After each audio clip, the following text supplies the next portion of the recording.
muscle memory singing, and then I'll be like, huh, what's funny? And then I'll think of like 3 sentences, and I'll pick one within that like 30 seconds, and then I'll just We never know. And then he'll like say something stupid like, said, You all like the act- Whataburger's closed. yeah, we're in Texas. He's like, act like all the Whataburgers just closed. I said, Buc-ee's is closing for good. Whenever I need music gear, I always go to sweetwater.com. If it's mics, headphones, or studio and recording gear, Sweetwater has you covered.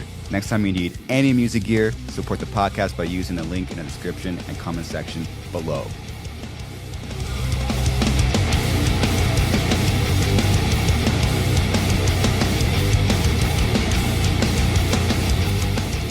I noticed it works better when you're diet on point.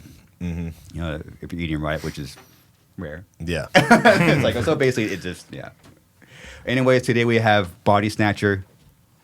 Good to see you guys. Yeah. Sure.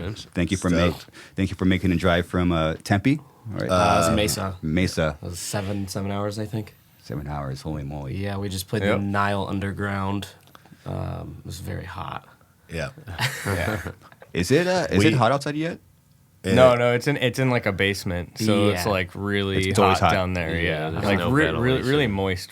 Actually, like Extremely. it wasn't too bad as far as the last time we were there. It was like way hotter because we played in the summer. Yeah. But this time it wasn't bad. I mean, the last time we played the Nile was with Dying Fetus and Chelsea Grin. Yeah, that was the upstairs. And so that was pretty cool. We've opted to take some smaller venues for this tour just because we wanted to like, it might be like one of the last times that we're going to play like the smaller venues, so we wanted to do that. Yeah. So. There was a couple venues that wanted us to upgrade, and we're like, no. Nice. We want to keep it in this small room just because, like, yeah, we'll make less money, but it's more fun to us, and it means more to us. I don't know. It's just like sometimes no barricade is way cooler for us, you know? That's sick. And then I think the next time you come around, it's like a kind of like a no-brainer. Yeah, for sure. Mm-hmm. Yeah. I'm sure kids are stoked. Oh yeah, kids. You know. There's a lot of kids not stoked because they couldn't get into the show. But Oh man. we had some kids that ended up buying VIP because you could do upgrades, and they bought the upgrade and didn't realize it didn't come with a ticket. So there's like 6 people yesterday that couldn't get into the show, but they were in the VIP, and I felt so bad. We tried to guest list them, but the venue, because it was oversold, the venue wouldn't let us put anyone else on. But it's all good. Dude, congrats! After 4 records, like you guys are really taking off. I mean, I see the flyer. It's like, you know, sold out. I mean, I'm looking at it right now. Oh my. It's all sold out. Brooklyn, except Brooklyn right now has 100 tickets left. that is Yep. unbelievable. Yeah, it's crazy, dude. It's been wild. And like Masquerade got upgraded to Heaven, and Heaven ended up selling out. I saw that. Wow. Rockbox in San Antonio ended up getting upgraded to Vibes, and Vibes sold out day No. of. Dude, it's crazy. San Antonio, that was like the craziest show we've ever played. I felt like it was like Empiricon Fest. Like looking out, it was just like 75 people swinging their arms at one time, and a crowd of 1,000 was just so crazy. Multiple pits at the same time, like separated, like throughout the whole thing. Yeah. So cool. Oh, that's the best. Like there's multiple people getting killed right now. Yeah. It's sick as fuck. Yeah. That was like, Everywhere you look. the St. Louis show. Nowhere to hide. St. Louis is a pretty hard market, you know what I mean? And like It is a hard market, In yeah. St. Louis, sold out crowd, and I just look out and there's like 1 pit, 2 pits, 3 pits, and there's like people crowd surfing in between them, and I was just like, I look at him and I was like, holy shit, dude, it's crazy. Isn't that like a trip, like being from like, you know, Central East Florida and like coming from there, then putting out multiple albums and like seeing like the reaction now? Oh, it's crazy. Well, it's a fucking trip, man. Yeah. It is. It's crazy. Yeah. It's wild to, you know, go from playing, I don't know, Cloud Springs Deli to 20 people to like, you know, years later you're playing Heaven and Masquerade. It's crazy. It's just like wild to see the growth and the progress. And it's like cool to see old faces too. Like there's kids that'll come up to me and they'll be like, dude, I saw you 8 years ago at Demolisher. And I'm like, oh my gosh, you were one of the 20 people and now you're one of the 1,000 people here. That's crazy. Like it's wild how that works out, you know. It's great also because you never like sacrificed anything about your music. It's still like it's still ignorant, heavy. Yeah. I'm intimidated by it. It's sick, you know. It's fucking. I was like, man, it didn't. No compromising. It's a trip to see how far the style of music has come, and more so like how far you guys come. Mm-hmm. Yeah, it's even like 6 months ago. If you would have said like we had this tour planned, and 6 months ago, if you would have said that this tour was gonna sell out every single day, we'd be like, no, it's not. You know what I mean? Like we didn't know. It's just like, but the package is so good. Every band on the package, like kids in the genre, they want to see everyone on this package, and it's just like I don't know. It just ended up crushing, and now we're extremely grateful for it. It's just crazy. It's really hard to believe. Yeah. Yeah, I've got Distant, Angelmaker, Paleface. Yeah. Like 4 kick-ass bands. Yeah. Yeah. It's awesome. Those are kind of tours that I like seeing. Like 3-4 bands that are like top sick. Yeah. And then you get your face fucking melted off, and then it's really hard you to go home. like. I feel like it's really hard for people to put tours like that together a lot of time because It does. Yeah, it is. Because It's you know fucking impossible. A lot of bands don't want to play underneath other bands and you blah got- blah blah. oh, Oh yeah, I know you That's know. always the struggle. For But real. like that's the biggest struggle, and like, but if you want to put together a great tour package, you have to You have to sacrifice that I guess would you say the pride or the ego, I guess you would say. You don't want to it's for the greater good to be like, hey, this tour is crazy. Yeah. It's not worth just saying, oh well, I don't want to do that because of this or this look or whatever. It's like it's gonna benefit everybody. Yeah, and when you put a tour like this together where every band is doing great and every band is just popping, like everyone's making money. You know what I mean? Like everyone's selling merch. It's not just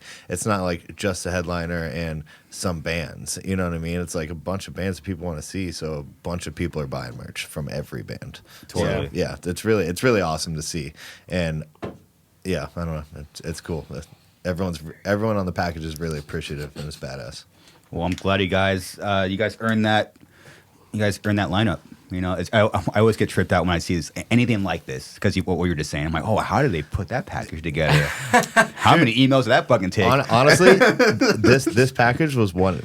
It was one and done. Every band said yes instantaneously. Wow, Yep. Isn't that crazy? That Yeah. is. That's like unheard of because Yeah. usually you're like, there's like 1 or 2 where they're like, we don't know, but it was like literally we asked and then it was like 8 hours later, I was like, oh, so and so said yes, and it was like, Yeah, we're like, okay, what? I guess we'll move on to the next one. Well, originally it was Crown Magnetar as the opening slot, and then they got the offer for Chaos and Carnage. Chaos. Yeah. And then so we were like, dude, take it. You know what I mean? Like that's not something that Oh, wow, really? Oh yeah. Yeah. Oh shit, that's weird. No, like that's not something that we would get mad about. 'Cause Oh, my gosh. we've had to drop tours to take other tours that we thought would benefit us more. You know what I mean? So it's like if they want to do that, it's awesome. You know what I mean? That's cool that they got that offer to do it. So and then we went and we asked Distant, and right when we asked Distant, they were like, yep. So it honestly was a breeze putting this tour together.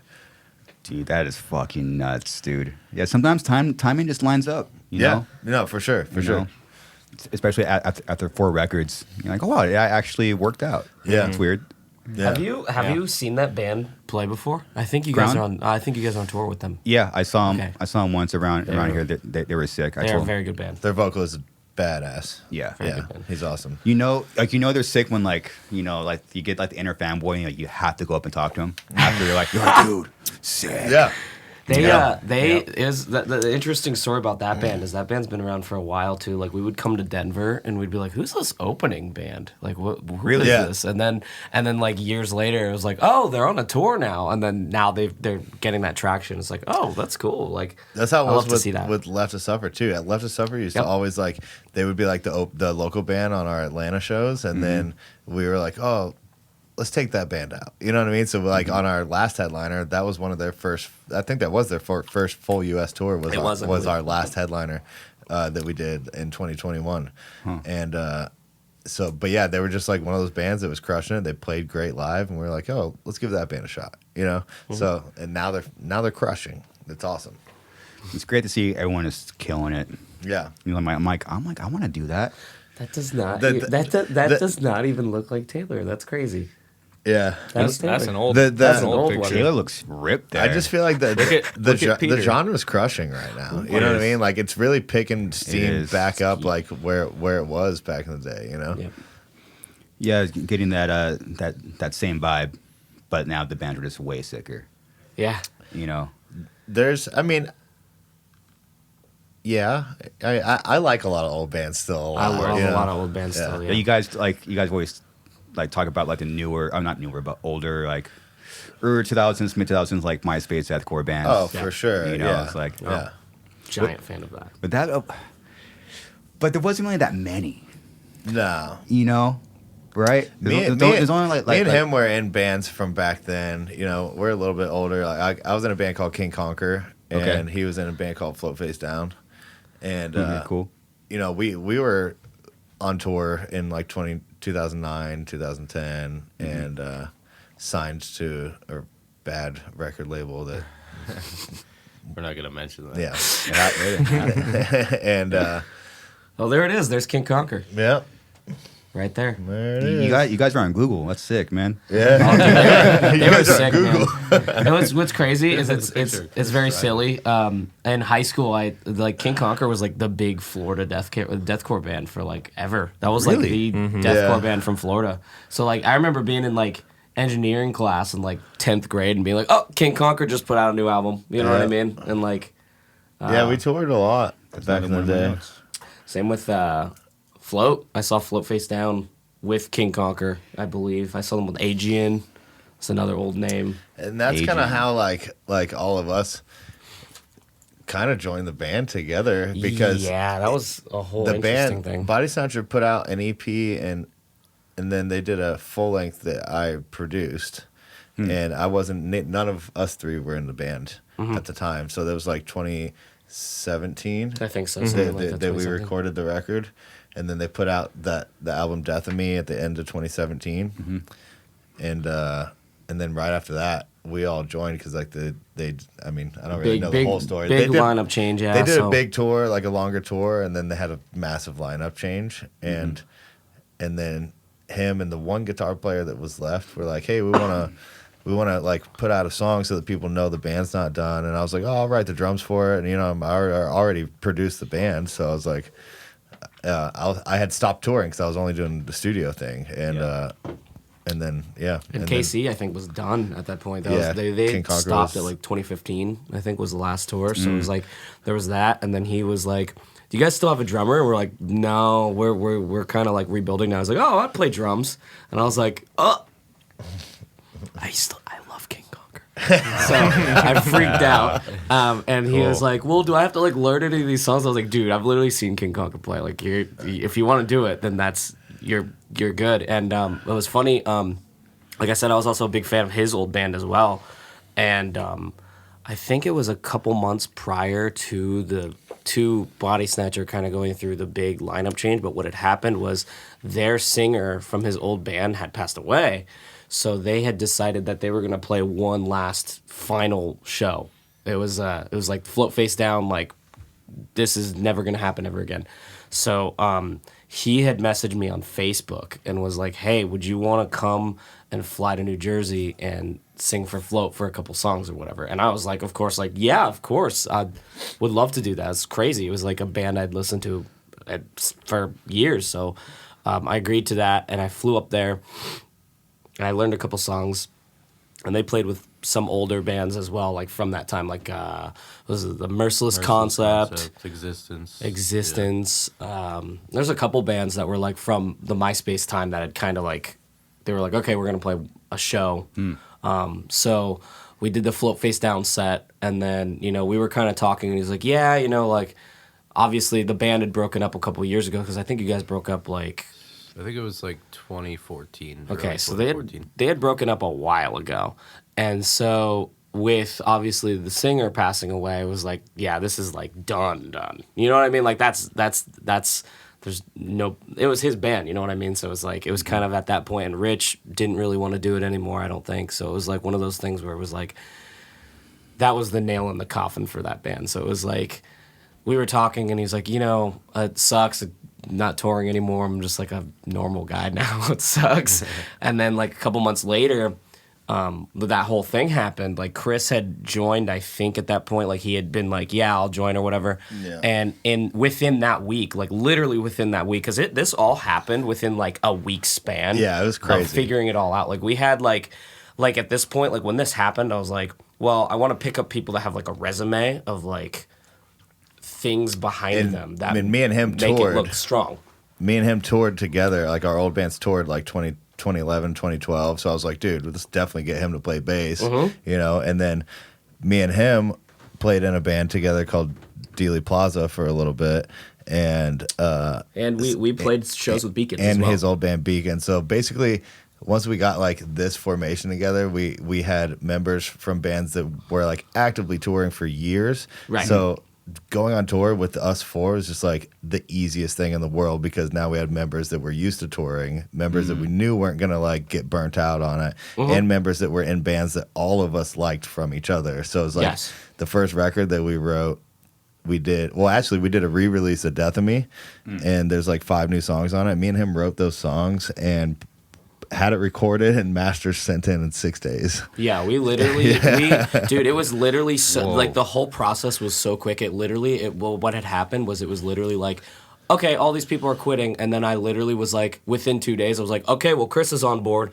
and then I remember I texted him, and I was like, hey, man, remember how we were talking about that? Well, now here's your chance. Like, we have a tour with Ingested in a month and a half if you want to do it. And he texted me back, and he was like, I'll do it, and we'll see if I join or whatever. And then halfway through that, he was like, I'm quit down. his job instantly. Yep. Yeah, because he's from New Jersey, so like we're from Florida. He was like, fuck it. You're from Jersey? Yeah. Oh shit. Yeah. So like he like for the first like 3 or 4 years he was in the band, he flew to Florida before every tour. He moved to Florida this past year. Yep. Dude, you're a psycho. That's awesome, man. It's quit your job, and that's a major move to do. Especially for a band at the time. You know, we didn't know if the band was going to take legs fully or not. You know what I mean? Like, we all just kind of were just like, well, now we know we like all the members. Now we know we can write music really well together. Let's just fucking put our foot to the floor and start fucking moving, you know? Yeah. And then, so we released those 5, like the re-release of Death of Me with the songs that we wrote on it as well.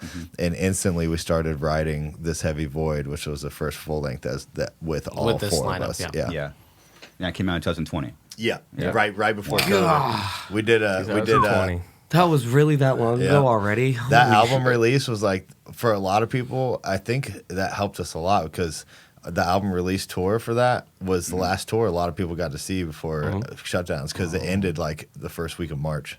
Yeah. Oh, like yeah. 2 weeks later, everything shut down. I mean, Crazy. I feel like we literally got home, and then like 2 days later, everybody was like, "All right, tours are done." Shows were getting canceled as we were finishing tour. You know what I mean? So like, Like, let's fucking finish this tour. Yeah. Yeah. Everybody shut up and finish this thing. Yeah, we didn't even really know what was going on at like near the end of that. Yeah, we were Oh like, yeah. yeah, it was weird. Crazy. Yeah, we were like, all right, well, we'll be back at it in 6 months, and then 2 years later, we were like, all right, this is bullshit, guys. Not even. I mean, I'm sure you heard the same thing from managers and stuff, but like, we were like, oh, we'll be home for a couple months, like sick, and then they were like, oh, it's probably gonna be a couple more months, and we're like, all right, we could be home for like 4 months, and then they're like, all right, guys, it's gonna be a while, and then we're just like, let's start writing music, and then we started just putting out singles, and we just kept releasing music over COVID, and that helped the band tremendously. Yeah, we were able to utilize it. And I think the mistake that a lot of bands had made during that time was a lot of them just kind of like pressed the pause button and they didn't resume at all. They were just like, Yeah, you're right. all right, well, we're just going to stop. And then like a lot of people were like, oh, I wonder what happened to this band. And it's like, you know, like you got to kind of keep going or you're just going to get lost in the...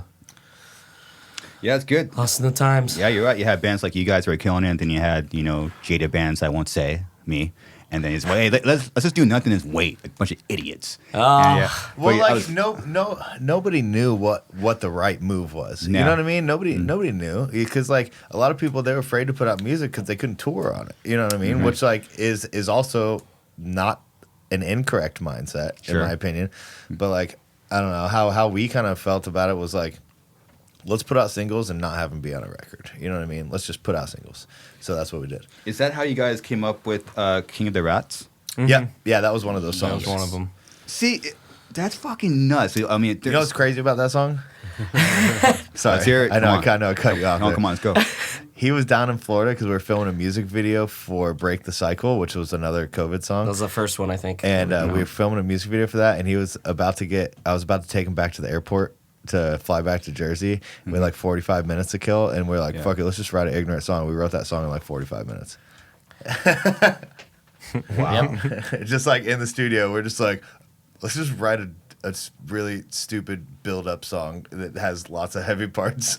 Are you serious? Yeah, yeah. It took us like no time at all. And we were like, we haven't written a song that's just like mindless caveman ignorant lyrics in a while, so we just literally like wrote it and then just did it. Most of our songs are like super meaningful lyrics that are, you know what I mean? That have they're always like stuff that has to do with real life experiences, life lessons. And like we were like, let's just write Ass Beater one time just because, you know what I mean? And we did it. In the beginning part, like the "What's up, bitch" thing, I literally just did that as a joke, and we we're all laughing about it, and they were like, just leave it and see what happens. Yeah, it's cool. And now it's like, just see what happens. And now it's like the TikTok thing. It's like TikTok. crazy. Yeah, Dude, the TikTok whole took it crowd, over. dude. Yeah, it's crazy. Like you go, like it's crazy. Like we'll play in front of like, and this is even like when we're on like support stuff or like especially the headliner stuff. Like the whole crowd will do it, but like even when we're on like support tours, it's like, dude, so many people. And it's like, holy shit. It's just so funny how like the things you spend like months trying to write, and you're like, this is it, and then like you spend 45 minutes writing something that you just think is comical, and it's everywhere. Yeah, exactly. Yep. My goodness. But it always happens that way, you know. Yeah, it's you don't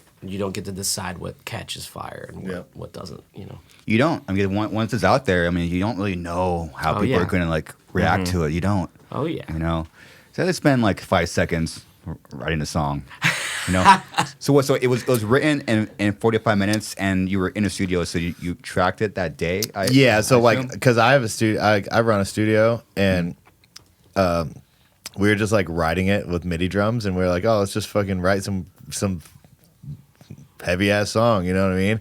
And then so me and him were writing it, and then we basically had the whole entire skeleton of the song done, and he's good at recording too, so like I just sent him the session, and he kind of like reworked the guitar parts, and then we sent the song to him, and he wrote lyrics, and then he came like a week later, and we did vocals, and within like a week we were done. Yeah, that is. And then we did a ridiculous. music video not too long ago. Yeah, we did a music video like instantly. Yep. When you okay, I knew this was gonna happen. I'm struggling who to call who. Kyle. I'm just gonna point. Yeah. So when you heard like the rough draft, I mean, what did you think and feel about it?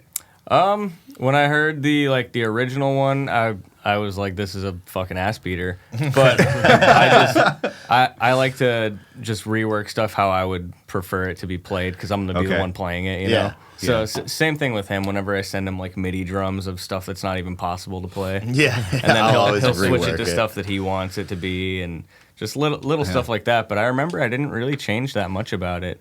I added a few like pinches here and there, and like just little things that I can't even really remember. But I know I changed a couple of things, but didn't really change much.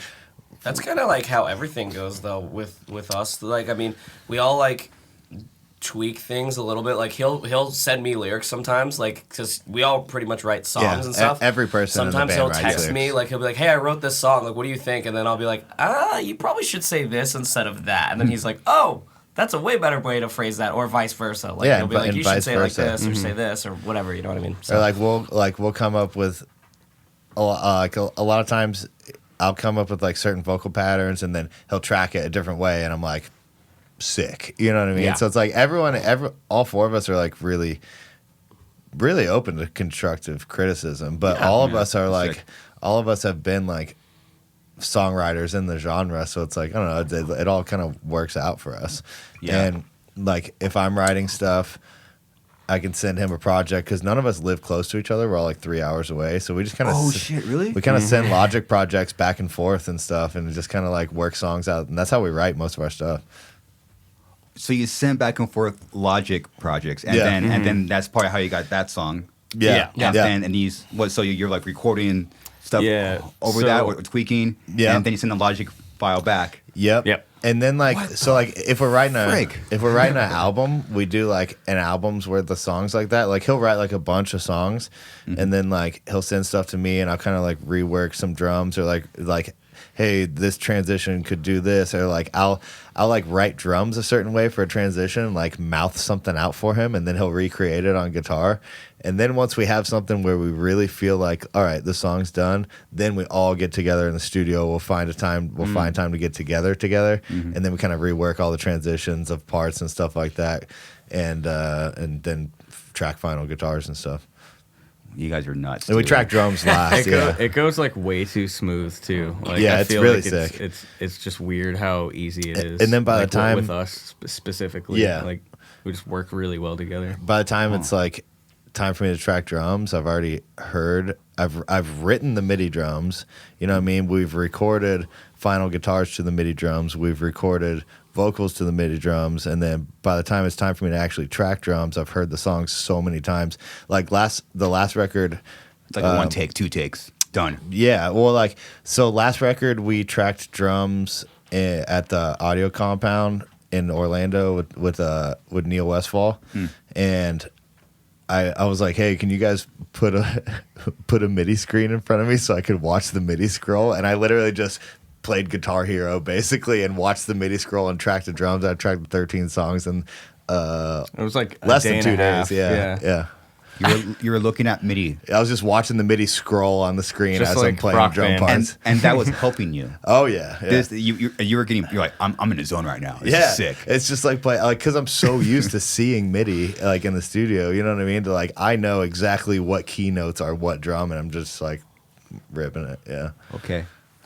Okay. Is this a spot right here? Yes. Yeah. Audio Compound. Yep. Yeah. That's a really nice studio. So that drum room is. Are you guys Nickelback? What's up, dude? Jeez Louise. Dude, honestly, Neil, he plays guitar in A Day to Remember. He actually hit me up because I was like, it's a really nice spot. Yeah, it's awesome. The smaller drum room is the one that I tracked in. It sounds there he is. It sounds crazy good. Like they have like a lifted drum riser, so there's like resonance underneath it. And that's genius. It sounds so good. But yeah, he hit me up like when he saw that like we were tracking some of the stuff, and he's like, "Hey, did you guys track drums yet?" And I was like, "No." And he's like, "You want to come track it with me at the studio?" And I'm not going to say how much he charged us, but it wasn't anything what we were expecting to pay. And he just basically, he's like, "I just really want to do it. I just really want to work with you guys." And I was like, and then we became really good friends, and we tracked it there, and now we talk all the time, and he's a cool ass dude, and yeah, that's sick. It's badass, yeah. But yeah, that drum room, I got a sample pack coming out that I recorded in that drum room, but it's fire. The drum room sounds so good. Yeah, it's kind of something you learn the hard way with like heavy music. It tends like those really small rooms get like the sickest tones. Dude, it's crazy. Yeah, it literally sounded so good. We learned the hard way. It's like, we track in this big ass room, and you just hear it back. You're like, I wish we just fucking went in a small room. You get the room. Something about it. The room was like, it was still fairly big. That's the big one. Yeah, that room sounds very good too, though. Yeah, it's Andrew Wade's studio. That's Audio Compound. Okay, but there's a couple different rooms in it. But yeah, it's really sick. It sounds great. Well, you guys are sick, man. You guys, it's just funny because I've been like going back and forth inside my own mind, like thinking like going back to like the MIDI stuff and like getting like a little E kit because my ears are fucking trashed. Dude. Yeah, I'm fucking fucked. And then like I'm hearing all these great bands writing these sick ass songs in 45 minutes on MIDI drums. I'm like, dude. Well, it's just like it helps you. I feel like it helps you write. You know what I mean? And like you don't keep the MIDI drums on the track, but while you're writing, it's such a good tool. Yeah, it's really good, and it helps me write drum parts that I probably wouldn't be playing if I was just sitting in front of my kit. Like I can put the grid in triplet feel and just kind of like do things like like something different that I might not be playing, and then it forces me to learn something. Same, because I don't even know how to play drums, but I know how to do MIDI drums. Yeah, he's a good computer drummer. And he actually writes great drum parts, and he doesn't even know how to play drums. Yeah. Wow. Yeah. Do you play drums? I wish. I like playing the drums, but I'm MIDI not drums? good at it. Yeah. I can blast with my right hand. That's it. Hey, it counts. You play. If we play MIDI drums, it counts. Yeah. Yep. All right, I'm a drummer. Yeah. See, I could do 1, 2 being like like a blast. Yeah. I got a sick blast, Chris. I'm telling you. Do you? You know, we haven't. I don't think we ever even talked about this ever. Yeah. But you guys just started talking about the MIDI stuff. We fucked around with like MIDI, like with the Black Crown stuff, and like YOLO was written on like this. No thinking. This fucking. Oh, let's do like the MIDI drums. Oh, Mark had that riff, that fucking bow, bow. Yeah. Like it's all right, it's cool. I mean, and then we fucking put like some breakdowns over it. Yeah. And then it's all. Dude, it's so weird how that works. The best shit is the easiest stuff to, but it's like it comes out the best because there's no effort in it. It's just like it's just coming. You know what I mean? The creativeness is literally just falling out onto the table, and that's It seems like it's easy, and that's why I don't know. I tell a lot of people this that. You know, a lot of people are like, oh, that music's so easy to play. Like everyone can, everyone can play a breakdown. Yeah, most people can play a breakdown, but a lot of people cannot write a breakdown that sticks in your head and that's catchy. And 100%. You know, anybody that can play an instrument could probably play it, but you can't. Most people can't fucking write it and make it come off the way it comes off, and having that transition before it and making it hit the way it hits. You know the delivery. I mean? Yeah, so it's like that's what I mean. A lot of people don't get that. You know what I mean? Right. Yeah. It has to have an impact. You can't just have 20 billion breakdowns and expect it to. There's got to be a reason why it's heavy. You know what I mean? Yeah, it's all about that delivery into it, that transition that comes before. Yeah, and that's kind of like the thing that I always like struggle with. Well, not struggle, but it's like, you know, it like you could write a song quickly, but then it sticks with you and it has that impact. That took no time. It kind of like it comes out of like it just doesn't. I try not to talk like this, but you don't know why. You know what I mean? It just comes out of nowhere. Like it comes either from your soul or your heart, or you believe in God or not. And it's kind of like it's like where did I agree. Like where did that pattern come from? Yep. It's fucking, it's like they just fucking fall out of the sky, and then now you look a year later, it's on fucking TikTok. You know, it's like whoa, like, you know, it's Dude, fucking nuts. Yeah. Anytime that shit happens, you don't know how it happens. It just fucking happens. Crazy, you know, man. it's just like, and you feel it when it's happening. You're just like, whoa, this is crazy. Yeah. There's no better feeling than writing something with another person, and just I don't even know how to explain it, but there's just that feeling when you know something is working and it's just like coming so easily.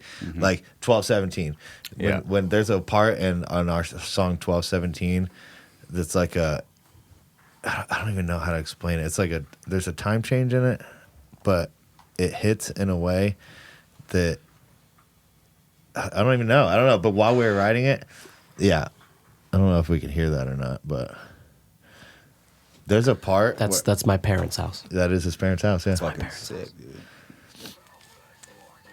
So there's like a part, I don't know, maybe like a minute in or something. This is a stomp beat. Yeah, that's probably good. Hold on. Let's Whoa! Scared me. Oh, yeah. So I rewind it just a tiny bit. There we go. All right. So there's this da-da-da-da. A little more. Rewind it a little more. Here we go. That's sick. So we took that same da-da-da-da, slowed it down. Nice. But it's so simple, but it just hits right here.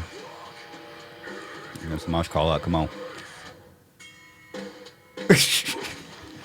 And then we took that same da-na-na-na, but then put it in that same pattern, put it in the chugs. Yeah. And it's just like, but like a lot of people don't realize that there's a reason for those chugs. Yeah, it's you know all what I mean? intentional. It's like everything has a reason. So there's that da-da-da-da, and then it goes da-da-da-da, and then we take that and put it into chugs. And so it makes your brain like it, but nobody knows why it likes it. You know what I mean? But it's because there's relation to every part, even though it's a different part. There's relation to the previous part. Yeah. But it sounds like, you know, Bodysnatcher is it's truly like you guys. Yeah. So that's what fascinates me about all these bands. Do you like is that there's a reason why these bands are they are. It's you. Yeah. You know? For sure. And then, for sure. You know, we're not idiots. You know, I always make fun of myself. I'm a fucking idiot. But you know, there's so much like. intention behind all these parts and like that, and like knowing how to build something up that makes people react in such a primal way, dude. That's like it's not. It's intelligent caveman. Yeah, exactly. Intelligent caveman music. We're all smart caveman. Intentional. Yeah. Those are the best parts. That like caveman primal. Just the primal set things on fire, blow shit up. Okay. Blow shit up. Love breakdowns. Again, I'm struggling with this. First of all, what you guys need nicknames? We kind of do last names. We call everyone by last name. Okay, So cool. we do Medina, Carter, and Shope. Shope. Okay. And then everyone calls me Chris. Encore. Okay, it's like okay. Now we need one common name. This is a rare time where Chris works. Yeah. I know. There's always another. Well, today there's another Chris. But Okay. Yeah. But Chris is the only one that actually has a nickname. Pooter. Yeah. I had that name when I was a kid up until today because I think farts are really funny. I fart. Up until today, well, you're no longer going. No by longer Pooter going now, by yeah. Pooter today. I quit farting. Is the artist formerly known as Pooter. Never again. That's it. Yeah, I think it's impossible to quit farting. Oh yeah, definitely. That's also our secret to like, keeping a band together. Wow. So Okay, everyone's tell- like, "Oh, we tell get me a secret. we get in arguments." I'm like, "Dude, if you get in an argument, just like have somebody fart, and then everyone laughs, and it's okay." it's all fucking serious. Yeah, it's the tension relief immediately. But our physically van, and emotionally. our van Totally. doesn't ever get to a point where there's like crazy long heated arguments because there's always so many farts. It's just by like a short like exchange and like fuck you. Not even. Honestly, that doesn't really happen either. No. Like if No? something happens and somebody disagrees with something, we try to be like, "Hey, dude, I don't like the way that came off," and we all talk about it like adults, and then we're like, "Cool, Yeah. I'm sorry." It's And usually then- a 2-minute conversation and that's it. Yeah, and then we're done. We've never had a heated like "fuck you" like argument ever. Yeah. Yeah. No. You guys have some pretty crazy chemistry because I mean you guys have all of you been in a scene for years. Yeah. But then you guys just have but with each other. You can't force that chemistry. Yeah. Like, but it's just the fact that you guys all naturally have this chemistry. So Well, I think another cool. thing that helped out was when he joined and then when he came into mind, it was like they had already toured together before, so they already knew each other for years. And then me and Kyle Carter, our bands played Weekenders together, and like we already knew each other, so it was like, you know what I mean? It was one of those things where it was We like kind of knew that we were like compatible. With right. one another. Nobody, and also like the cool thing about like when you have to kind of build a band from the ground up like that again, it's like you pick people that you want to get I guess Yeah. not that you don't get along with the other people, but it's like you want to pick people that you're like, all right, I don't want this to happen ever again. Yeah, and you also just have to like try to have a calm adult mindset. You know what I mean? Every person in the world is different. Every person in the world deals with things differently, and all you have to do is learn those people, learn the people you surround yourself with, and be what is the word like. Understanding. Just be understanding to what type of person they are, and learn each other. You know what I mean? And once you learn each other, and you deal with things in a much better way. We're constantly learning and growing as human beings. Yeah, exactly. dude, you guys, Bodysnatcher needs a book. Come on. Yes. Jesus. Inspirational quotes. Heaviest book of all time. Come on. Inspirational words. By We're thinking Bodysnatcher. about writing a cookbook. Yeah, I was going to say that. There we Well, go. he's a Yeah, we good are. cook. He's very good at cooking. So is Carter. Yeah, Carter's so is really Carter. good. Yeah. So are you. I'm pretty, rock. yeah, I'm pretty good. I've had some dinners at Kyle Shope's house for sure. I've definitely had seconds before. You've had seconds. I've definitely Oh, yeah. ate the food and been like, I'm gonna have more. What are we cooking up? Indian food. Yeah, a dude. lot of Indian food. We all love Indian food, yeah. Yeah, because you guys try to find a spot in every town, right? We try to, yeah. Pretty much, yeah. We haven't eaten any Indian food on this tour at all. We haven't had it Not any yet. time. I haven't We had ha- Indian food since before I left for tour. We Same. haven't even really had fast food on this tour. We've been so strapped for time on this tour. It's like Probably a good thing. it's been really hard to find cool food. We've been Gas eating gas station station food. We don't food eat every food night. because we're machines. we thrive on nothing. Thrive on nothing. That is Little that is not packs true. of- I've eaten a couple crackers. Mine- Crackers and 24 cheese. hours. My muscles get small if I don't eat food. Chris orders too much food. Yeah, every Then day. he gets mad at himself. Yeah, I'm like, all right, tomorrow's the day. I'm gonna start eating better again. He goes, all right, guys, I'm gonna have one cheeseburger and then it's 2 fish fillets and a Big Mac. He's like, God damn it! Dude, I've done it my whole life. Tomorrow's the day. Yeah, like when I'm, 37 years later, nope. when I'm home, it's like I'll be all right when I'm home. But like on tour, I'm like, I accidentally bought 4 hot dogs.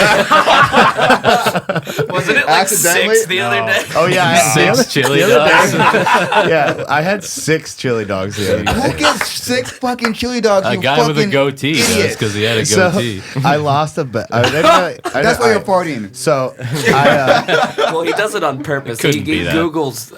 I told the guys like over a year ago. I was like, we didn't think it would happen. Oh, he's gonna tell the story. Yeah, he's gonna tell the poop And, story. and I backed poop out of story. it. Come on. I backed out of it, but it was like still like a year and a half ago or something. I was like, we ever sell 1,000 tickets at a headline show, I'll poop my pants on purpose. You know, And then like, we did it. And then we did it, and like we're at Masquerade, and they're like, so you pooping your pants? And I was like, come on, guys. And I was like, I really don't want to poop my No, pants. no, you made the bet, man. So we made a compromise. And I normally have a nice looking beard, and they were like, "All right, you got to shave it into a bad looking goatee for a week." And I had a goatee, and I looked like the worst old guy in the world. you gotta go And, like- for 2 days, and it was hilarious. And I'm like, I'd look at myself in the mirror, and I woke up and just be like, God damn it. Alternate universe, Stone Cold. It was That is hold a on, humbling I got a experience. picture. I would see it. That is humbling, I'm sure. I would see it and laugh, and I didn't know why. And then I was like, "Oh, the goatee." Oh my god.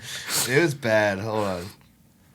We went to not Sheets that like bad. twice in one day, and he got a total of 6 chili dogs. That's insane. for some reason. Why stop? I mean, why just get 1 or 2, man? Why 6? Dude? Oh, that's bad. That's not good, Chris. I mean, we got to show the world. Zoom in. Zach. That is so bad. I'm 35, but that made me look 48. That gave you 15 years. How did it Did you do get that? it? Yeah, I got it. What? That added like 15 That years. added dude. a lot, yeah.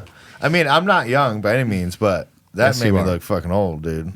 So would you rather have that goatee for a week or still shit your pants? I think now I would have shit my pants I think it would because, been like, I could have just showered. You know, it Yeah. would have been done and over with. We I were wouldn't gonna- have had to, and I had to do VIPs like that. You know what I mean? So like, all these people are like, who the fuck is this old guy with the goatee? We were gonna buy him like a full outfit just to shit himself in, and then he could throw it away. A fucking jumpsuit be sick. a jumpsuit. The orange one up, that'd be fucking sick. Yeah. Dude. Oh. My goodness. I think it would have been funny for like 2 minutes, and then I probably would have smelled it, gagged, and been like, "All right, that's not funny." Oh my goodness. I don't All know, right, like- so 2000. Let's document it, and you'll promise us right How now. about you poop your pants at 2000? No, he doesn't because I don't do that. You do that. Neither do I. Obviously. Cinco de Mayo, Carter. Oh fuck. Well, speaking of pooping, do you guys hit up any Santanas? Oh, we do yeah. love I like Santana. love Normally, when we go Santanas. to San Diego, we'll go to Santana's. Wow. Is there one in Anaheim? Awesome. Is there a few Santanas? Like, cause I have a Santana in San Corona where I'm from, but that changed their name, and I think a few other spots actually changed their name to Casaditas. Okay. Casaditas.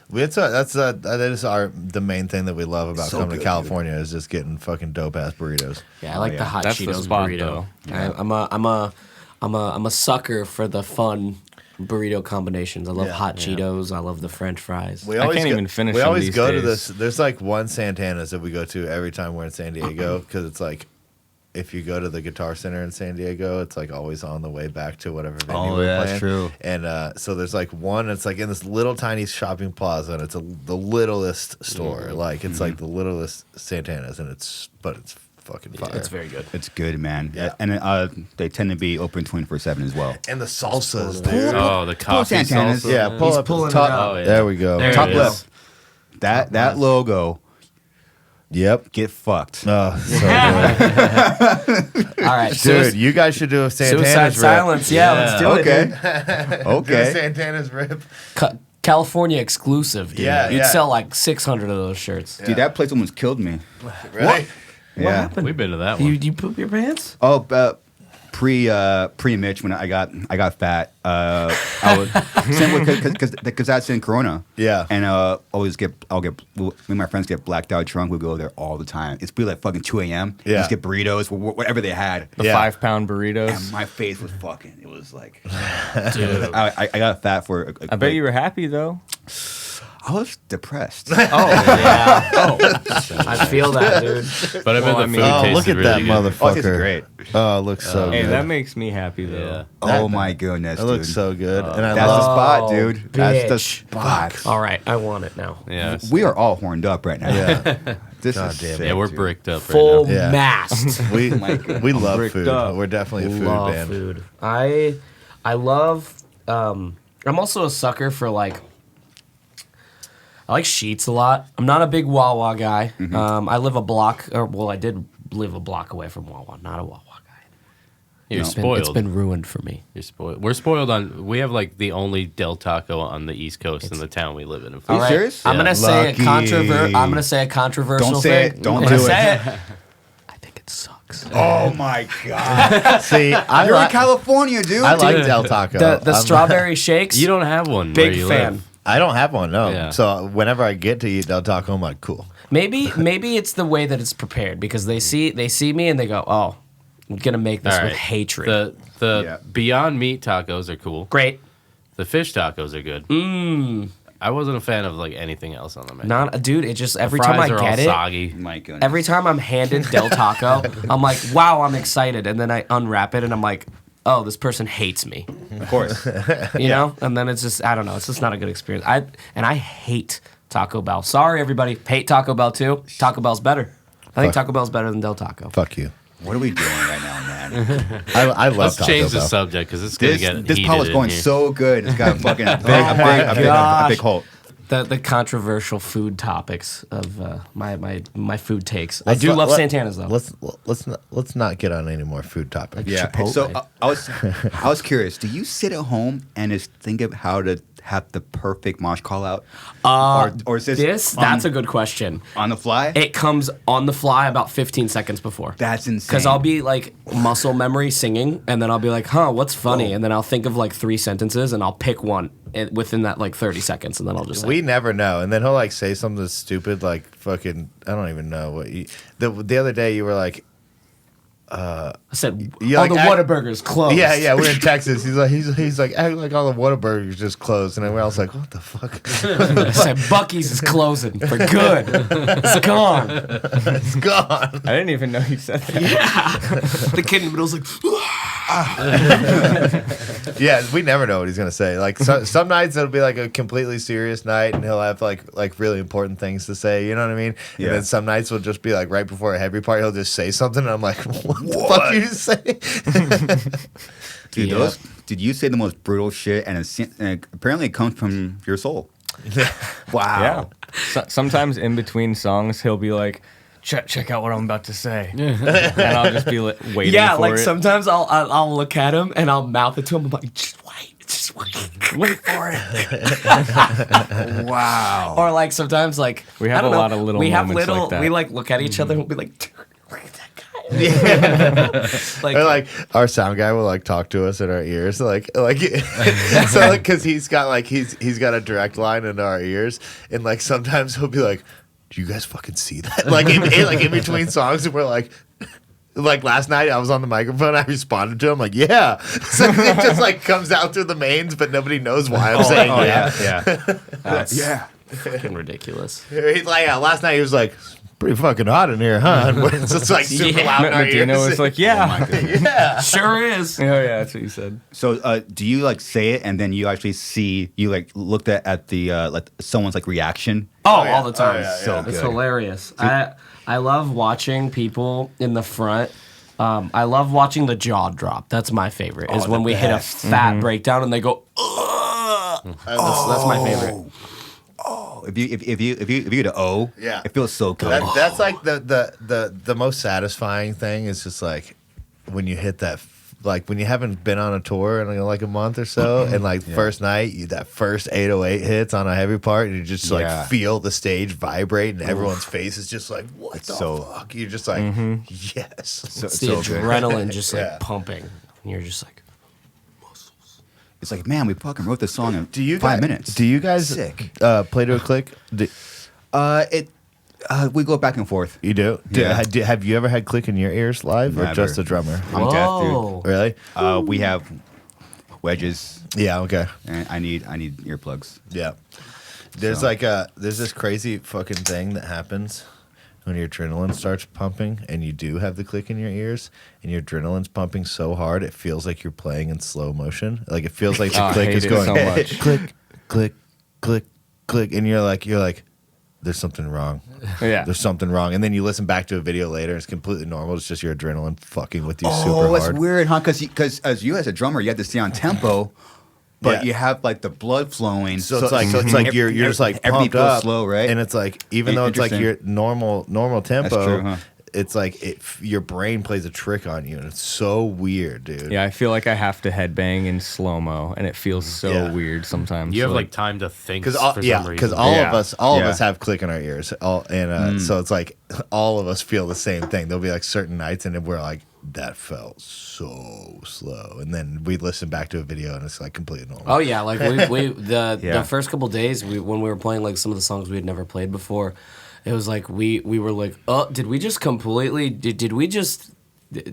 toss that out the window? And then we like listened to it back. We're like, oh shit, we played that pretty good actually. Yeah, hey, But, sounds like, fine. There'd be some times where it was like we're like mid playing, and I'm like, this is wrong, this is wrong, this is wrong, this is wrong. Okay, thank you.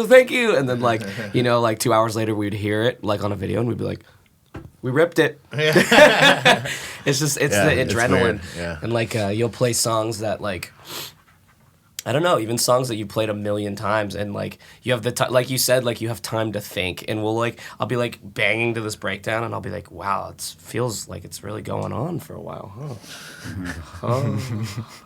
And then I'm like, you watch it back, and you're like, what the fuck was I thinking? Yeah, like it's we're normal, playing it yeah. completely normal. It's just weird, man. You feel like you're, I don't know, you feel like that's superhuman. That's crazy what adrenaline does. Yeah, A super humming. adrenaline is wild. Hey, it's like, oh man, I feel cool I'd like for to- once, man. I'd like to In my fucking life. Yeah, Jeez, yeah. Louise, dude. And you came up very interesting in a very interesting way. Your dad listened to Hatebreed. Yes. And that's how you really got into like. Yes.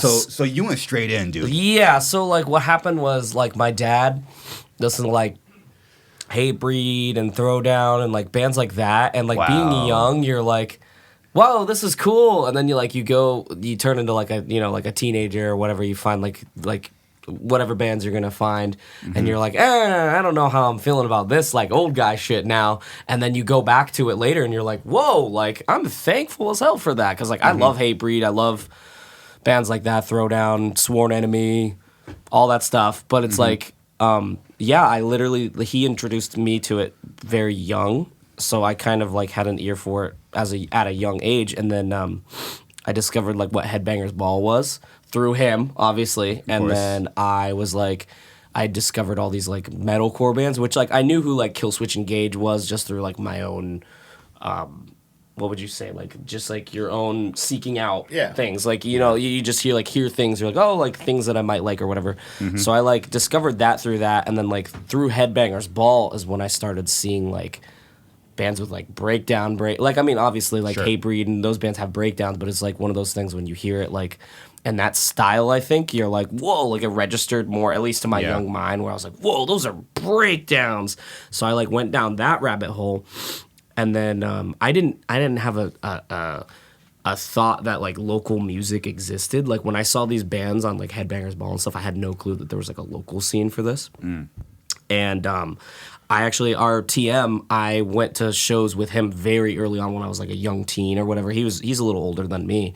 But I remember as soon as I transitioned into high school, I went from like scene music, like metalcore music, to like, dude, like I entered high school like 9th grade, and it was like Suicide Silence, Whitechapel, all these old MySpace deathcore bands, and then I discovered what like local shows were, and so I went to local shows, and I was like, oh my god, like there's all this stuff, like all this like this shit exists on a smaller level, and that was what like kind of like propelled me into that, where I was like, oh my gosh, and then I started like looking at like Total Deathcore back in the day, and Yeah. like all those blog spots, and then I just went down the rabbit hole of all that stuff. But like, yeah, it's definitely my dad, definitely huge part of that. Like, you know, like it's crazy how like something like that can completely change your fucking life. Yeah. Like completely change Yeah. my life, dude. It's dope.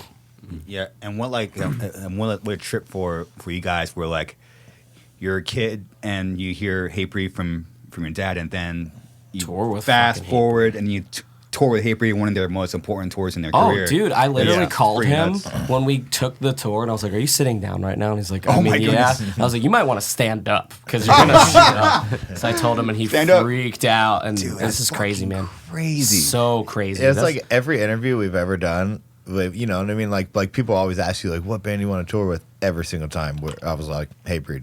You know what I mean? And then it's just like and then it just happens. It It's is. crazy. it's one of those things where it's kind of unbelievable, dude. Like Yeah. I look at that and I'm like, And you know, what the fuck? That is your band logo right yeah, there. You, and you never know. you guys like, did it, man. That's sick. They're like those dudes are some of the most humble, cool dudes we have ever toured with out of any band. You know what I mean? Like they were just like so supportive. Frank would watch us play every night. You know what I mean? It's just like none of them had like, dude, it's fucking Hatebreed. You know what I mean? Like Yeah. none of them Yeah. had an ego. None of them. Dude, and it was so sick. Like if they're, you know, I don't know. It was just awesome. Matt was cool as fuck. Dude, he would strike his kit sometimes, and I'm like, what the fuck are you doing? Dude, it's like 30 feet in front of the drum riser right now. And he's like, oh, I don't care. And I'm like, what, dude? Yeah, I think that blew all of our And it minds. was like- like those huge stages, he would just take his kid off. Yeah, I'm like, anyways. why? I want everyone to play on the riser. I Like- was like, okay. What? It's just crazy, dude. Like it's like unbelievable shit because it's like Best you dudes. you see Jamie Josta and you're like, I saw your face on fucking MTV, dude. And then like first day of tour, he walks up, he goes, "Hey, nice to meet you." And I'm like, this is so weird. And then like, you know, like I go to the flea market. It's interesting is that there's a flea market by our house, and there's a lot of like obviously like if you go to a flea market, there's stalls, and you know like you're gonna find random different accoutrements, whatever. And so there's a vinyl store there, and it's got like metal and hardcore and stuff. And I've seen it before, and I was like, oh, like, you know, this is cool, whatever. And like I remember I was in there. This was before we left for tour, and I'm like looking through records. There's a Dying Fetus record, there's a Terror record, and I'm like, whoa, okay, I don't know who this is here because there's a scene where we're from, but we come from kind of like a smaller town, at least me and him, because he moved to Melbourne as well. And I had heard, like, through the grapevine that, like, Florida Frank lives 15 minutes away from me and him. And I'm like, you know what would be really crazy if this had any sort of connection to this guy whatsoever? And then the owner, because there's two owners for the stall, he's like, oh, the other owner, my partner, is in Hatebreed. He plays guitar in Hatebreed. And I was like, okay, dude, like, that's a pretty far-fetched thing to claim. So I bought these records, whatever. And as I'm walking out, he's like, walks in, and I'm like, hey, my band's going on tour with you, I think, if you're Hatebreed guy. And he's like, oh, yeah, I play guitar in Hatebreed. And I was like, okay. And then second day of tour, our first day of tour, he's like, oh, hey, what's up again? Like, it's great to see you. And I was like, mind blown, because I was like, holy shit, that guy's actually in fucking Hatebreed. Wow. But he's awesome. Actually, before this tour, I went into the flea market and I messaged him and I was like, hey, I'm at your stall or whatever. And then 2 seconds later, he pops out of nowhere and he's like, how are you doing? And I'm like, this is so mind blowing. It's just weird, man. It's real life, dude. That's fucking badass. crazy, dude. Yeah, it's crazy, dude. But, It's sick. And Very thankful. Even thankful for this, dude. Like when you messaged me on Instagram, I was like, guys, the Suicide Silence guy just messaged me on Instagram. the Suicide Silence guy. It's Thank you. crazy, dude. Thank you, man. Yeah, no, this is very very awesome. We're very This is very cool. thankful actually. to be here. It's Yeah. fucking awesome. Dude. Yeah. No, dude, I'm thankful for you guys to like to be here. You know, I feel like a broken record, but it's just I mean I've been talking to all these. I'm not saying like your kids, but you're like the younger bands coming up. No matter how I Right. think younger will range. For me personally, it ranges from 20 to 35. Yeah. And then now right when you leave, I'm 35. 35. Sorry, Chris, but now you turn into me. Yeah. and you're just old. Yeah, now I'm just old. Because so I mean, because bands like you guys, it's why we're still around. Is I mean, the heavy music scene is fucking popping. Well, I mean, like you know, you guys, you know, were a huge reason why bands like us even started playing what people call deathcore. You know what I mean? Like when I was growing up, like I played my first show in 2002. And, you know, so I was like, I was 14 or something like that. That's sick. And, you know, I was going to like hardcore shows, and like in Florida, it was like Eulogy Records stuff and like Trustkill Records stuff back in the day, you know? Yeah. And so I was going to like hardcore shows and stuff. And then I started listening to like some other like metal type bands. And then there used to be a website called hxcmp3.com. And I remember finding, All Shall Perish, Hate, Malice, Revenge, the one album. I love that record, dude. Right? That was a different singer than Eddie. Yeah. Dude, I remember like hearing that song Deconstruction. It was like death metal with fucking the blast beats, and then they actually do a build up, and I was like, no way they're going to play a breakdown. No way they're going to play a breakdown. And then they played a breakdown, and then ever since I heard that song, I was like, this is just like combining the two of my favorite genres into one thing. You know what I mean? And I feel like a lot of bands have like turned the genre into something that doesn't have the hardcore aspect of it. Oh, but yeah, like, of course. you know, bands like you guys and bands like, you know, the Red Chord and bands like, you know what I mean? Like all those bands, Dying Fetus even, like they always kept like hardcore riffs and stuff like that as like part of the genre and didn't overcomplicate or over technicalize everything. Yes. You know, and like that was like what I really loved about the genre, and that's kind of like what we want to try and keep doing. But the aggression. there's definitely like two keep it modern, different you know? types of deathcore now. yeah, there is two different types of deathcore now. I feel like a lot of the genre, like he said, it lost the aggression and it lost like the bite to it. And it lost like the lyrical relatability. You know what I mean? Like a lot of the newer bands they're singing about like fake things or like not necessarily fake or like made up concepts, which is cool. You know, fictional books are cool, but like what I liked about hardcore was the emotion factor of the lyrics. You know what I mean? Like you could relate to something and really like listen to that song over and over again if you had a problem in life. And like that's kind of what we try and do with our lyrics as well. Even with like the more specific stuff that we talk about, the Red Chord, dude. It helps a lot of people. That's one of my favorite bands Underneath the Gun. You remember that band? Yep. I know you remember that band. Holy they're crap. from around here. Yeah, that band was awesome, man. I love that band. There's the As Blood Runs Black, Despised Icon, Animosity. See you next Tuesday. They just put a new record out. Beneath the Massacre. That first video of you guys of Suicide Silence that went viral, like of Chain Reaction from way back in the day. Oh yeah. That was like did that was a like lot a for us. game changer in the genre for sure. Like I remember people in Florida were talking about that shit so much, and I was like, "What the fuck is this shit?" Dude, you're fast with the. I don't know who's Googling that, but you Jay. are quick. Holy crap. hopefully, yeah, because that's thanks, Jay. She kind Dude, the have to be old quick. logo. Oh my gosh, dude. I drew that in math class, dude. What? Yeah. You know, we have an artist, Shope. We do have an artist. He drew a shirt for the store. Cook, artist, Yep. sick bass player. Sick bass Dude, player. yeah, this shit was so fire back in the day. Phew. Damn, we're about to play there, huh? You guys are playing there Oh tonight? yeah, we're playing there tonight. I'm gonna never get hammered played there. tonight. I can't wait. I think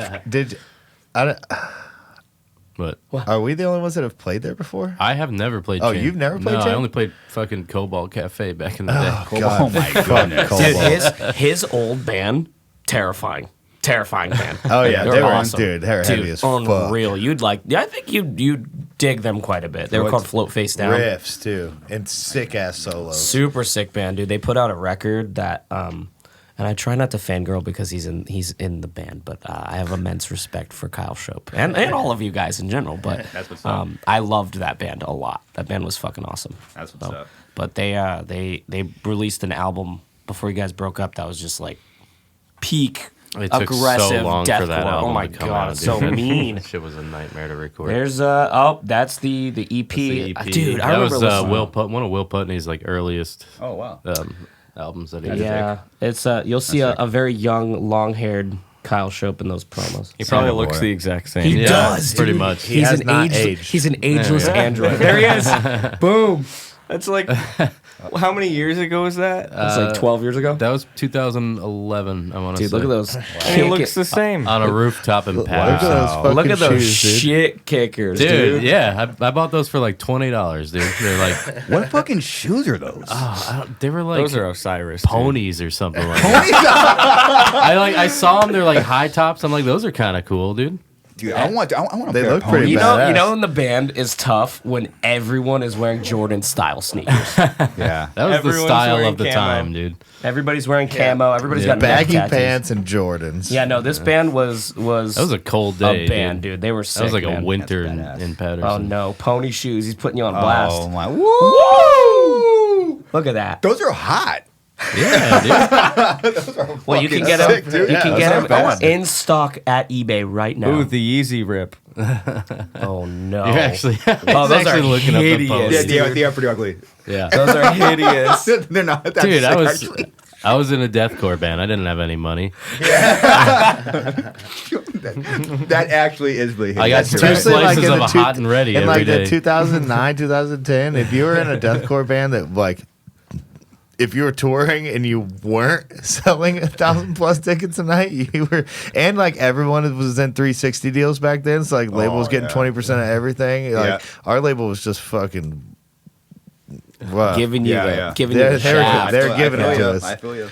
But I do miss that, like going back to the whole like aggression in deathcore, because I had a point in bringing that up, is that I feel like when I was at least going to, you know, I think that I go to shows still in my age now, but I don't feel the same way as I did as a teenager. Maybe that is a changing of the time. Maybe I'm just getting old. But I feel like when I went and saw like, let's say, Oceano 12 years ago, I would be literally, it would be, the inner monologue would be like, I'm taking a risk going to this. Like I might get hurt, dude. And now I'm it just was like scary and it was you know, awesome. Now Yeah. I'm just like, It was. am I gonna just like this is just like a, you know, I'm gonna enjoy my time and bob my head. There's nobody to be afraid of. Back Yeah. then I was like, oh, dude, somebody might actually kill me, dude. Yeah. I'm gonna get beat up, dude. Yeah. I might actually die at this show. But like, I feel like that is like what the aggression is like missing now. It's the scary factor. I think that's what it is like missing Not for even. me. at It's least just now. like I don't know. It's just I don't know what it is. there's not as much legitimate heart in a lot of bands. The like, there's bands that are badass. You know what I Oh, mean? yeah. They're like Yeah. killing it, but it's like, if it doesn't make you want to fucking punch somebody in the face, I well, think- Yeah, and I feel think you. I think it is ignorant to say that like times don't change and like the crowds do change and like obviously it's dude, awesome because loved, there's so many loved more. that DVD. Oh, so sick. God, I love that DVD. There's so many new faces at shows now, and I Goes love to the that. hospital, gets his head split open. Oof. Yeah, sick. I've seen some Beauty and the Breakdown. Oh my God, love that record. That'd be sick. we Cover Your Tracks was fucking great. We too. played a show a couple of years ago. This was like when you guys had just. We're about kinda to play a joined. show with them. It's not announced yet though. What? Oh yeah, we are. Yeah. That does rock. We played a show. This was like 2018 with Recon. Oh yeah, And On Broken Wings. dude, that and- show was fire. Oh my Oh god. my! He's like, man, that's like, what the fuck was That that? shit had to hurt so Oh bad. my gosh. He He just finished the keeps set going. too. Yeah, he's Yeah. tough as Oh. nails, that guy. That's awesome. He's bleeding quite a bit. Wow. Look at that. Shout out to Slim. Slim sick. Yep.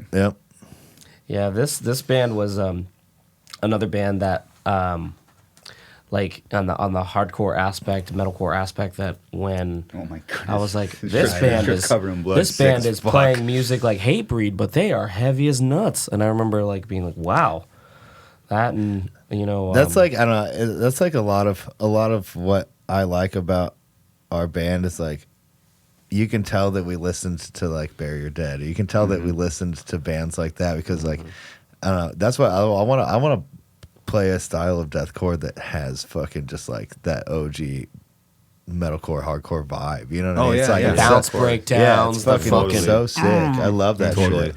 I love the fucking like Thick as Blood. I love Thick as Blood. They're a Florida band from back in the day. Number one fangirl for Thick as Blood right here. Attaboy. Dude, I just Gino lives here. What music, the man. fuck is Gino doing? You guys all love heavy shit, dude. Yeah, we dude. just love. awesome. I think what's a big positive of just us as people is that we're just legitimate fans of music. Like, And it's see like it. we know most of the local bands that play our shows too, Oh, because like yeah. we're all active in like finding bands and stuff. And like we're listening, like we're listening to the bands coming out. A lot of people don't think that like that bands that are on like a little bit higher of a level than them listen to stuff, but like we hear everything. yeah, 9 times out of 10, like if a band is opening our show, we've listened to them before. You know what I mean? So it's like, Nice. I don't know. It's cool to like tell openers or locals like, yo, dude, excited to see you, listen to your record. You know what I mean? Because Wow. they're always like, what? You know, it's like, I don't know. It's really cool. Oh yeah. But yeah, we're all just like genuine enjoyers of heavy music. Yeah. I would say so. Yeah. Yeah, I see it. I hear it. You guys are just don't ever lose that and always listen to like new shit coming out because something happens to your mind. You just stay opened.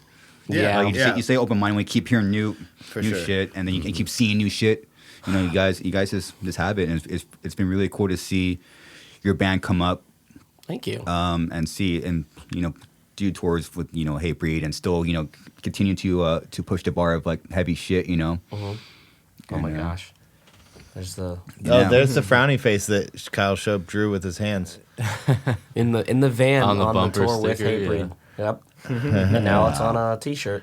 Yeah. It's our number one selling shirt right now. Is the thing he drew on paint. Number now. 2. Of course. Oh, The yeah, tour number 2. shirt's the On number paint? On his 1. phone. Yeah, I'm like a Wow. paint. There's like app a little on my squiggle phone. on the side It of was it. all right. We were on Hatebreed. We were pulling up to the venue in Hartford, I think it was, and they have a video wall. We found out. No, No, it was- not Hartford. It was It was Harrisburg. the shirt. It was Harrisburg. yes. It It was It was in Pennsylvania. Harrisburg. They had a video wall, and I'm like, we got like a couple images to put on. I'm like, I'm going to Rising draw merch. something really stupid. I'm a fan Yeah. of. So I just drew the stupid story. face and wrote the logo with my hand, and We thought it was we so put funny. it up on the screen, and people loved it. So then we printed it on a shirt. Yeah. Dude, badass. Yeah, it's just like super comical. I don't know. Dude, fuck yeah. Well, I don't want to keep you guys for too long. You guys got sound check. We got Angelmaker rolling in quickly. Hell yeah. Yeah, But yeah. dude, I appreciate you guys being here, driving here, hanging. Yeah. I learned, Yeah, dude. It was a I pleasure never have. having I you. learned Of a course, lot, man. We really appreciate you having us, dude. It's Yeah. crazy. Yeah. Just like, yeah. You and your band are definitely a reason why this band is here. Massive Yeah, You know what I a mean? million Like, percent. Like straight up. Whoa. Straight up. Not Yeah. just the band, just individually. Yeah. too. Yeah. Well, I'm honored that we played a small part in your lives, and you guys took it to the next level, which is what it's supposed to be done in music. Thank so you. you guys should be proud. All right. Well, yeah. Where can people find you guys? Pretty much on every streaming site. We have- Bodysnatcher FL is like our tag for pretty much every social media thing. Bodysnatcher FL. Cool. And then yeah, We have merch Spotify. on Rising. We have merch on Empiricon. We have merch on Bodysnatcher Bodysnatcher. Official, I believe Nice. is what it is. We're touring pretty frequently. I mean, pretty much if you go to our Instagram, there's a link tree which I believe he was just on. Yep.